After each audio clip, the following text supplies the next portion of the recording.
आज आम जाइलु आक्वारियम पैराडाइज जोटा कि बेंगलोर रे अच्छी ता भितर पहुँचु पहुँचु केते सारा माछ थिले। एठी गोटे माछ देखंतु केते बड़ माछ आ एठी भी बहुत छोट छोट माछ अछंती।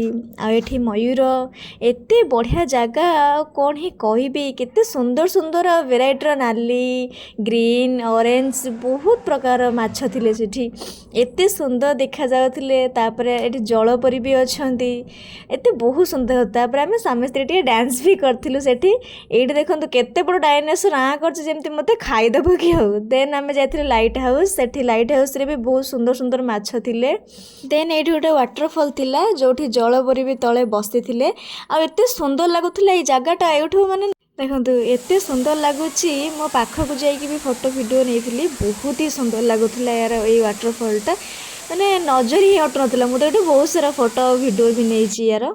ना आम आसी जाइथिलु एक्वेरियम को जोठी ऊपर पानी आउ माछ तळे मनीष एई जगहटा सबुठु बेसी सुंदर लागुथिला। एई जगह कहार पसंद कमेंट रे कहिबे केमती लागुची एई जगहटा। देन आमे बुलिकी बाहर को पळे आसीथिलु। झालमुड़ी खाइयो एते आज एनिवर्सरी रे मुड़ी खुआ